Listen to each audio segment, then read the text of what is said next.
Well, folks, it's a What If Wednesday today, and I think we got to take it to another level. So let's discuss what if the Arkansas Razorbacks win the SEC West in football in 2023. Let's dive into it on the Locked On Razorbacks podcast. You are Locked On Razorbacks, your daily podcast on the Arkansas Razorbacks, part of the Locked On Podcast Network, your team every day. And welcome to the Locked On Razorbacks podcast. I am your host, John Nabors. I am also the host of Out of Bounds. You can catch every weekday afternoon from 1 to 4 on 103.7 The Buzz and 103.7thebuzz.com. Hope everybody's having a wonderful Wednesday. And I know that there's going to be some exciting things going on, not only throughout this week, but in the next week, the SEC Media Days. So really looking forward to that. And we'll talk about some of the other things going on with some of the fun stuff with Arkansas and mainly social media and maybe even getting into a bracket. We'll talk about that. But either way, I wanted to continue on with a What If Wednesday because I like What If Wednesdays. And I think a lot of you listeners also enjoy and appreciate What If Wednesdays because it's just for fun. It's just a fun fantasy thing that we can all talk about. We can all discuss that it may not happen or maybe it didn't happen, but it's still just fun to think about. So that's what If Wednesdays are all about. The likelihood of them happening are pretty slim, but it's still one of those things that if it did happen, what does that mean? And what does that entail? And what does that look like? And today, I think that there was a pretty good one because next week is going to be so booked with SEC Media Days. I feel like I wouldn't have time to, or at least an opportunity to really dive into it and discuss it. But I think it's great to look at once SEC Media Days comes around, the voting that gets put into place on who will finish where and who will do what, all of those things in the SEC. It has individual performances and what people think will happen there, but also the team, order, finish, all of that fun stuff. And I want to be clear that Arkansas is not going to win the SEC West this year. I'm not going to predict them to win it. And although every single year it seems like somebody does at SEC Media Days, and everyone accuses me of doing it, it's not me. It hasn't been me. But still, there's always going to be that random person that tries to either troll or just actually believes in it, wants to be that one person that was right. But not me. That's not what I do. But still, it is kind of fun to think about with the SEC West in general this year. If you talk to any sort of college football experts and people that cover the sport and watch the sport and know a lot about it, I think everybody, when it comes to the SEC West this upcoming football season, is pretty torn. The years of Alabama just being the number one favorite in the West overwhelmingly is not the case right now. Not to say that Alabama won't win it, and not to say that Alabama won't even get picked to win it. But as far as the overwhelming majority of people saying, hey, it's going to be Alabama, I think those days are pretty much gone at this point. So LSU is going to have a lot of flavor for teams that have been in the mix. LSU's definitely been one of them. And this year, people are really big on them. They really feel good about them. They think that it's going to be so great and so awesome. And, Jaden Daniels, woohoo. But there's no guarantees on that. I mean, they were a team that won the West last year, and they went, 9-3 on the season? So, I mean, who's to say that it doesn't happen something similar to this year? And then after that, you have just a bunch of teams that could end up doing many things. Like, nobody knows. Like, you're talking about the teams that, like, I could see it having an order of finish with 3 through 7 in any sort of variation. Like, there are going to be people that pick Arkansas to finish third. There's going to be people that pick them to finish last. Same thing with A&M, Mississippi State, Ole Miss, Auburn. Just a hodgepodge group of just, you never know what to expect out of all of those. But looking at Arkansas, and then this is the What If Wednesday that we're playing today. What if Arkansas actually won the SEC West? Not picked to win it, but actually won it this upcoming season. Well, first off, it would be their first legitimate SEC, I should say just first in general, first SEC West Division title since 2006, where Arkansas went 7-1. Now, I'm not trying to poo-poo on the parade for anybody, But Arkansas, when they won it in 95, they did it because I believe Auburn was on probation. When they won it in 02, they won it because Alabama was on probation. They did not win it in 98, as much as people tried to say, oh, yeah, we have a Western Division title. No, you didn't. You didn't play in the SEC championship game. You didn't play in the SEC championship game. You can't say you won the SEC West, my opinion. So basically, Arkansas's one legit and big time, no questions asked, undeterred SEC Western Division title was in 2006. Now, I'll count the other ones, of course, too. I'm just trying to put it in perspective. I was just saying the rarity of them actually being the best team in the West has not happened that often. And so you're talking about history essentially being made where you've been in the SEC now for 31 years, roughly, and there's only been one time where you were the legitimate best team in the SEC West. So it's not happened often. And for you to get to that point in winning the West, you're also having history being made because since really ever, like, especially in the past 15 years, it's been only LSU, Bama, and Auburn. Like, those are the only three teams in the past 15 years that have won the SEC West. Bama, Auburn, LSU. Ole Miss became this close, but the Hunter Henry heave kept them from doing that.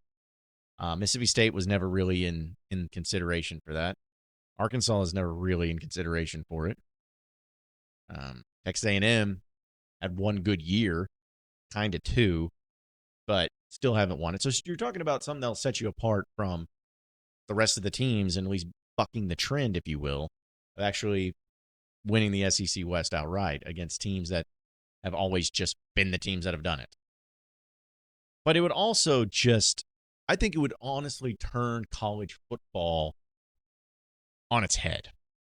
And I don't know if you want to look at it in a good way or a bad way. I guess it depends on if you're a fan of the Razorbacks or not when you're watching or listening to this podcast. But essentially what it ends up doing is it talks about how everything surrounding college football has always surrounded itself around the SEC West, the toughest division in all of college football for years and years and years, because it's one of the few divisions that have two teams that have, I guess, no, technically three teams that have won national championships over the past 15 years in it, with Auburn, LSU, and Bama. And LSU have won multiple championships, I guess, roughly in that span, or at least close to it. Have played in a few. Auburn's won one, played in a couple, and we know Bama and what their dynasty has. So it's been considered the toughest conference. And so if Arkansas was to win the SEC West in modern-day college football, everyone would crap their pants because they'd be like, what has happened? What went wrong? Who started cheating? Was there people throwing games? Like, that would be immediately people's reaction. There is no way that the Arkansas Razorback football team would be able to win the SEC West legitimately. It just wouldn't be a case. Couldn't happen. Shouldn't happen. And people would be calling that. There just shows you that the SEC West is no more. It is no longer a legitimate conference or a legitimate division, much as it once was, because Arkansas won. That's what they would say, and that's how you'd get it. But you know what you would do as a Razorback fan? Read between the lines, people. Read between the lines. That's exactly what you do, where you wouldn't care. But you would be like, fine. If that's what you want to think, that's what you want to think. But overall, it would just mean so much for Arkansas. That's what only people would mean something for. Nobody else would care. They would say something's wrong. But Arkansas would mean everything. Because you would have accomplished something that not many teams can do. And especially in this modern age of college football. Be able to take on Alabama, be able to take on LSU, and win and become successful. You know, a school that everyone thought in college football, you need to go over to the Big 12. Just go over there to Big 12. That's where you belong. No, you'd win the SEC West. You put everybody in their place, and you'd shut a lot of people up. And it would just change everything for Sam Pittman. It would change everything for the trajectory of Arkansas football. The recruiting would increase. Suddenly, when you welcome in Texas and Oklahoma to the conference, it blows things up. And also, and this would be the coolest thing. In the final season of the legitimate SEC West, you'd be the final winners of it. Because this is the last year that the SEC West is even going to exist. Because there will no longer be divisions next year. So that's what would happen. What if Arkansas won it? Well, to recap, nobody would care if everyone thinks something was wrong. People would want to blow up the whole thing and say how terrible it is now. You as fans would be just tickled pink, flying high, could not wipe the smile and the trash talk off of your face and out of your mouths. And also, Sam Pittman and the Razorback football program would have elevated and finally gotten to a point to where, hey, you can win here. You can do something that you can't do at the Mississippi schools or at Texas A&M or at South Carolina Vanderbilt, all these other teams in the conference. You have accomplished something that nobody could really say that they pulled off. Will it happen? Probably not, but that's what's fun about What If Wednesday. Fun to react, and it's fun to fantasize about it too. Folks, take your first swing at betting MLB on FanDuel and get 10 times your first bet amount in bonus bets. That's up to $200. That's right. Just $20. That's all it takes. Just $20, and you'll land $200 in bonus bets if you win or if you lose. So no matter what happens, you get your money. That's $200 that you can spend on everything, betting from the money line to the over-under to who you think is going to be the first home run. Simple as that. And it's all on an app that is safe, sound, secure, and super easy to use. Plus, when you win, you get paid instantly. You don't have to wait on anybody. You don't have to wait for something to clear. You get your money just like that. There's no better place to bet on MLB than FanDuel, America's #1 sportsbook. So sign up today and visit FanDuel.com/lockedon to get $200 in bonus bets. That's FanDuel.com/lockedon. FanDuel, the official partner of Major League Baseball. You are Locked On Razorbacks, your daily podcast on the Arkansas Razorbacks, part of the Locked On Podcast Network, your team every day. All right, so moving on into the next segment of the Locked On Razorbacks podcast. This is a random one for basketball because there hasn't really been any updates on anything just yet. I know we've been able to see some of the players in the NBA from Arkansas that got drafted and really showing out. Like Nick Smith balled out. That dude just killed it. Had 30 points tonight in 28 minutes. Shot crazy from the field. Just awesome. So we'll love to see that for Nick and we'll love to see him performing so well. But there are some other things too that basketball has been brought up. And I was actually on a podcast earlier today, and we talked a little bit about basketball and just looking at it in the SEC. And the question was posed to me about Arkansas and saying right now, right at this very moment, is Arkansas the premier program in the SEC in basketball? And I thought that was interesting because it almost seems surreal to even be asked that question legitimately. But the more I started to think about it, and call it bias or call it homerism, fanboy, whatever you want to do. But the more I thought about it, I was like, you know what? Yeah. I think Arkansas's got the best program in the SEC, and they've got the best thing going for them right now. Now, of course, some of these, Forrest Gump wannabes from Alabama come flying in and saying how they're the elite program because look at our banner of the SEC title. Oh, man, look at that. Cool. It's great. Good for you.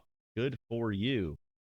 But when it comes to success in postseason and in the biggest stage of when it matters the most, which is the NCAA tournament, Arkansas is 8-3 in their past 3 NCAA tournaments. It's been a 3 straight Sweet 16s and 2 Elite Eights. Not only that, but they've put a lot of players in the NBA draft. They had 3 players drafted in the NBA draft this past year, and nearly had 4. Not a whole lot of schools can say that. Not a lot of teams can say that. And you're also starting to see Arkansas become one of the cool places to go, especially now that they're really hammering the transfer portal and getting some big-time players. And we know that the roster and what they have coming up this year, nobody's reloading and being able to be one of those top-tier programs year in and year out like Arkansas is doing. There's not many other teams that has to reload their roster every single year like Arkansas does and still have the success. In fact, as weird as it may be, this upcoming season might be one of the most, or at least one of the seasons that have the most continuity coming back for Eric Musselman. You got 3 essential starters with Devo, Kai Mitchell, and Trevin Brazile all coming back. But before, maybe the year when you had Devo, Jalen Williams, and JD Notae coming back, that was huge. You could throw that one in there. But it's not really happened very often. But Arkansas has that this year. And on top of being able to return 3 key players, they added some incredible transfers that has really got people excited. And then you add in Bay Fall, the 5-star Donald's All-American, and then you throw in another great freshman, Layden Blocker. Like, you just got a great core group. And honestly, when it comes to Arkansas basketball, will they be picked to win the SEC at SEC Media Days for basketball? Probably not. I mean, maybe. There'd probably be votes for them. I think people will probably vote on Tennessee once again. I know Tennessee or Kentucky, just one of those things that'll get thrown out. But that doesn't matter as far as preseason picks go. What matters is what you actually do on the court and what you do in the next level. And I see no reason why next year Arkansas can't be that team. Like, Trevin Brazile is going to be incredible, and he's going to have so many great pieces surrounding him. And Muss is going to get this thing going and get it figured out, and this roster managed in a way that's really going to showcase their abilities. And I really don't see many teams that are going to be just significantly better in the SEC next year than what they were this past year. They'll still be good teams, but I think as long as everyone stays healthy, we know that's the key, Arkansas is going to get to that point. So, yeah, I think that they're the premier team in school in the SEC right now. Not to say that it's far and away them, because I think Alabama has done a lot of good things, and I think, Auburn's had a year or two that was pretty good, decent. Kentucky's always going to be Kentucky, but when it comes to the place to be, the place that's got it all going on for them, and the place that's got the brightest future, and the place that has less controversy off the court, I think that Arkansas is definitely that place. So I thought it was an interesting question, but either way. Folks, I got to tell you something, though. I have a brand new advertiser here on Locked On Razorbacks podcast, which is very unique and original to the Locked On Razorbacks podcast, and it is Markle Insurance. From Fayetteville to El Dorado and everywhere in between, Markle has been helping Arkansas' small business community for over 30 years. So you're talking about a local business here in the state of Arkansas. Markle is a global specialty insurer with truly first people approach. And to them, insurance is more than just a piece of paper. It's a promise that can help get people back on their feet. They spend a third of their lives working, so on-the-job injuries can be expected. I mean, we all do that, right? You work hard at your business, and it's so important to make sure that you and your employees have the right insurance coverage for what they need. So whether you're new into the business or celebrating your 25th anniversary, you have 1 employee or 1,000 employees, it does not matter. Markle aims to understand your workers' compensation insurance needs. So find a local independent agent and get a free workers' compensation insurance quote today at markleinsurance.com/lockedon. That's MARKEL insurance.com/lockedon. Check it out, folks. I promise you won't be disappointed. Markle, insuring America's small business since 1930. Insurance carrier, coverage, dividends, and services availability may vary by state. Markle is a registered trademark of Markle Group Incorporated. You are Locked On Razorbacks, your daily podcast on the Arkansas Razorbacks, part of the Locked On Podcast Network, your team every day. All right, so final segment here on the Locked On Razorbacks podcast. I wanted to put this up out there on social media, and I want everybody to check it out if you can. I'm doing this with 103.7 The Buzz, and I'm partnering with them as far as what I'm trying to accomplish for a little bracket, if you will, some good old-fashioned off-season summer talk. And I did this a few years ago, and I think I even teased it about doing it again a year or two ago, but I just didn't have the time. But I do this time around, and I've been working very hard on this. And essentially, it's called The Enemy of the State, the Arkansas edition. And what I did is last week, I asked everybody on social media, especially Twitter, to give me the people, as Razorback fans or as Arkansas fans, whatever it is, give me the people or the things that you hate the most when it comes to the sports world. Like, who are the biggest enemies? So I'm going to put this up there for you who's watching on YouTube to give you the bracket, and that's kind of what it looks like for each bracket. I know, really well done, right? But essentially, for those of you who can't see the image, just check it out as far as on my social media, Buzz, John Nabors, and everything. Chad Morris, Jeff Long, SEC officiating in Texas are your 1 seeds. And so definitely be on the lookout for those things, because I think it's going to be great to see how it all plays out. But those are the brackets. Those are what it looks like. And honestly, I'm excited about this. The voting starts today. So again, go to my social media if you want to vote on it. It's going to be done through that, just polling, as simple as that, each matchup. And each day as the polling ends, We'll go to the next round. In the next round, we'll find out truly who is the biggest enemy of the state. I'm excited about this. And just to be honest with everybody, too, don't get upset by this. Don't get your panties in a wad. And even if the people that are on there that see it or whatever, it's not meant to be anything like mean. It's just more of saying the people, these Razorback fans all over the place, they never forget. They never forget things, and they hold grudges forever. So who is it? What are you holding the grudges against? Who's the biggest one that you hold a grudge against? That's all it is. It's just for fun. It's just trash talk. That's all it is. So don't get your panties in a wad. Don't get all upset. It'll be fine. It's just for fun. Let's have some fun with it, shall we? That's what it's all about, and that's all I'm asking. So let's do some fun things with it. Appreciate everybody listening in to Locked On Razorbacks podcast. Be sure to like and subscribe to the podcast on iTunes or on Google Play. You can also get after me on Twitter at BuzzJohnNabors for any questions, comments, concerns that you may have. We'll keep it going from there. Same podcast time, same podcast channel tomorrow afternoon. Have a great day, everybody. We'll see you then.